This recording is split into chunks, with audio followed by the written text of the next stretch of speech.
as considered the marketing savior for the sport. So many people were also painting her out to be the problem. She could never do enough. She could never speak out enough. The WNBA players are not pleased with Caitlin Clark's recent European offer.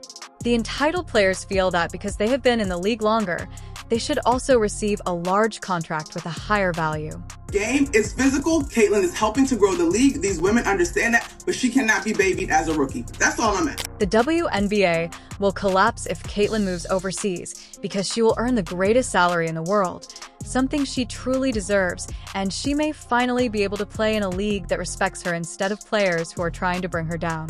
Here's the reality. It wasn't what it is. The quality of basketball may have been up to snuff, and you had somebody as popular as Cheryl Swoops who had her own signature shoe, had to deal with Nike and all of this other stuff. But the bottom line is, very few people gave a damn. It's understandable why Caitlin would like to remain in a league where even her own players betray her. Nalissa Smith and DJ Carrington were seen giggling about the viral eye after the news. Ow! Oh, I'm sorry. You poked me in the eye.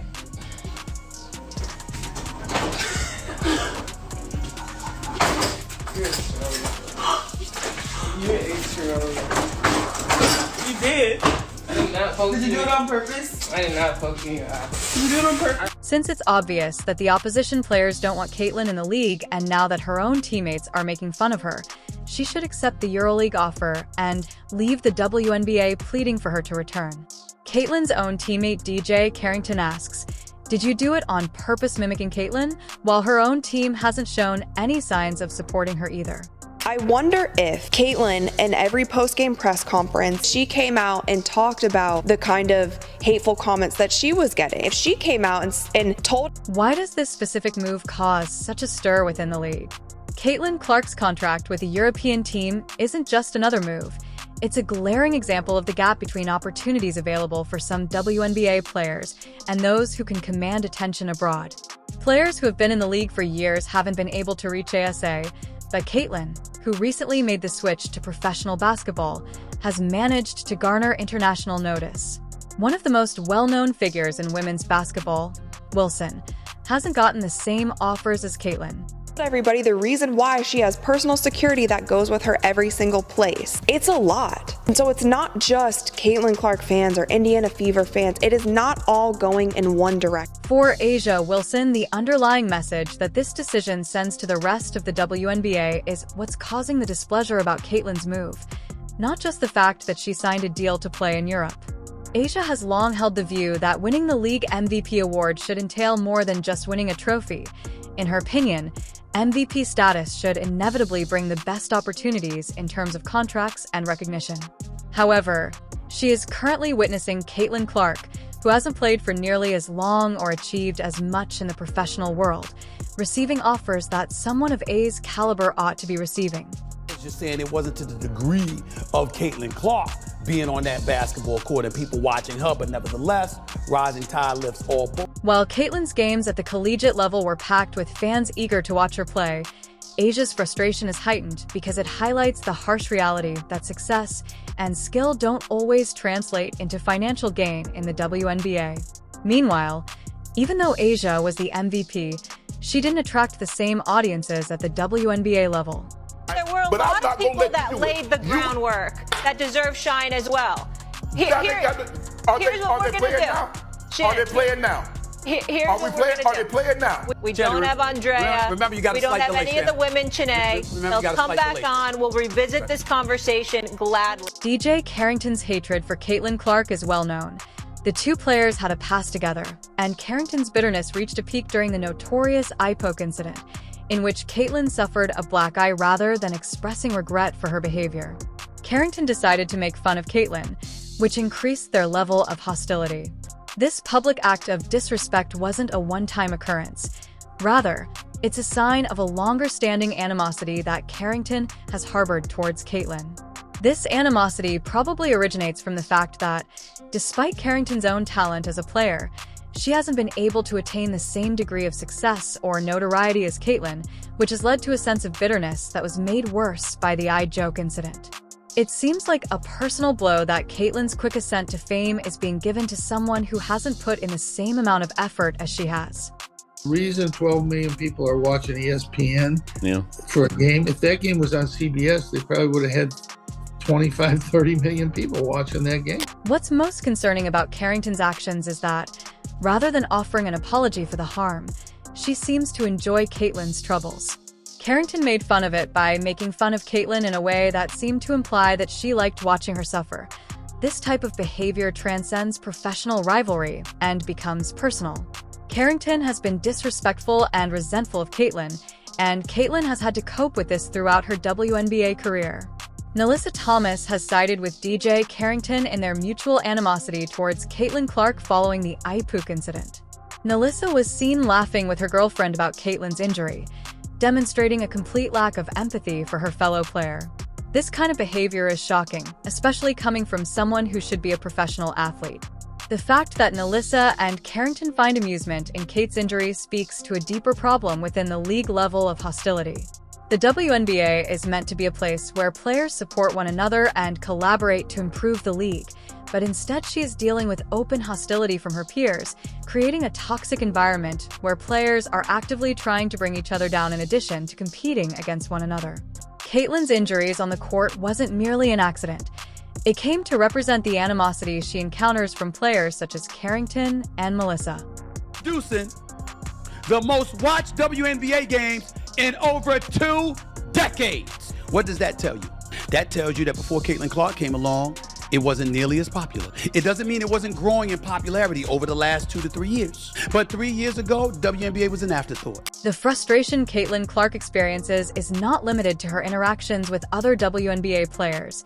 It also extends to her own team, the Indiana F. In professional sports, a team is meant to represent a safe and supportive environment where players are united in a common goal, winning games and achieving success together. It's about trust, collaboration, and solidarity, especially during difficult times. However, Caitlyn's reality with the Indiana Fever has been anything but supportive. Rather than coming together to support her, who was obviously injured, the team seemed indifferent, failing to publicly defend her or even acknowledge the situation in a meaningful way. This must have felt like a betrayal, as not only were her efforts being sidelined, but their own team seemed more interested in celebrating the accomplishments of others than protecting one of their star players. If a player like Caitlyn, who has contributed so much value and attention to the WNBA, isn't receiving support from her teammates and coaching staff, it suggests a far deeper problem and raises significant issues about the internal dynamics of the organization. For any athlete, especially one of Caitlyn's caliber, the lack of support she received isn't limited to a single incident. Rather, it speaks to a larger problem within the team culture. In this instance, Caitlyn's teammates and staff have chosen to keep quiet or concentrate on other players, sending a clear message that her contributions to the team and personal well-being don't carry as much weight as they should. When you feel alone or undefended by your own team, it can be emotionally taxing. Racism has been impacting the WNBA well before this year. This is not a new thing. Sure. This is, and in that way, I do think Caitlyn's being used as a pawn. Caitlyn didn't bring racism to the WNBA. This has been happening. It can cause players to lose confidence and feel alienated, which affects their performance and general contentment in the league. It also makes Caitlyn wonder if the WNBA and, more especially, the Indiana Fever are the right places for her to continue her career. After all, why would she stick around when her own team doesn't seem to be supporting her? Caitlyn's decision to think about playing in Europe is further complicated by this incident. She would probably make more money, deal with less animosity from rival players, and possibly even find herself in a more courteous and encouraging team atmosphere. The Indiana Fever's lack of support for Caitlyn may be the last straw she needs to decide to transfer abroad, because European leagues are renowned for providing their best players with the tools and encouragement they require to succeed. All I gotta say is she's lucky this UConn team isn't healthy. And that's a true statement. That's not. That's wrong, Molly. Monica. That's wrong, Molly. Molly, like it's five excuses. top players, It's excuses, am I right? Molly. It's excuses. Major injuries. You would not be saying that if it wasn't UConn. Major stars not playing. Listen, Excuse me. Go. It's her against Caitlin Clark. Stephen A. Ain't no excuses. Stephen You A. got there. Wait a No, want to hear that now. Stephen A. Let me tell you, if Georgetown get back in the mix, I'm going to be insufferable. I'm just telling you that now. What? If Paige Beckerson basically missed 2 seasons, I don't know if we'd be talking about Caitlin Clark the way we are now. Losing someone like Caitlin, who is able to attract new viewers, might be a catastrophic blow to the WNBA, which has always found it difficult to compete with other major sports leagues. Caitlin's transfer to Europe raises concerns because it might set a precedent. If one of the league's brightest stars can leave for greater prospects overseas, what's stopping other elite players from following suit? There may come a time when the WNBA's top players are playing abroad, leaving the league with fewer standout stars to draw in viewers. Caitlin's exit might be the decisive factor that sends the WNBA into a tailspin, reversing years of advancement and hard work. A lot of this noise came by people that were sitting on this network. They tried to minimize her, said, well, you giving her all this credit. What about the women that came before her? What the women came before her, what they did cannot be taken away. That ain't got nothing to do with Caitlin Clark. This concerns not only Caitlin, but also the WNBA's overall future. Angel, Reese Asia Wilson, and DJ Carrington are aware that the WNBA cannot afford to lose its top players, but Caitlin's exit suggests that the league isn't doing enough to keep them. Caitlin Clark's choice to join a European team may have long-term effects on the WNBA, which has worked for years to grow its fan base, boost attendance, and become a significant force in the professional sports industry. One of the main players promoting that expansion was Caitlin. I know when they got eliminated from the playoffs, the attendance dropped, the ratings dropped. If the WNBA is more, it is, and I get it. Why aren't people watching? When Caitlin stopped playing during the playoffs, the effect on viewership was that fans who had tuned in to watch her abruptly lost interest, and the numbers showed that this presents a serious problem for the WNBA. Her presence on the court attracted fans who might not have otherwise watched WNBA games, and her ability to connect with audiences made her a vital asset to the league. The league has invested a lot of effort into raising its profile and expanding its fan base, but Caitlin's exit jeopardizes all of that progress because it will no longer have one of its biggest stars.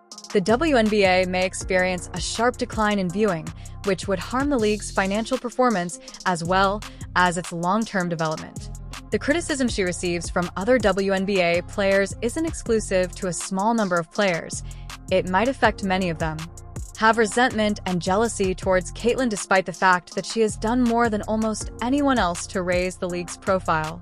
Prior to Caitlin's fame, the WNBA had trouble drawing fans and maintaining viewership, but now that she is in the spotlight, the league has witnessed record-breaking attendance and increased media coverage. However, rather than celebrating Caitlin's accomplishments and the positive impact she has had on the league, many players seem determined to bring her D because of her ability to attract fans and secure big contracts. Caitlin has become a target for players who believe they aren't receiving the same opportunities. This hostile environment has caused Caitlin to wonder if the WNBA is the best place for her analysts.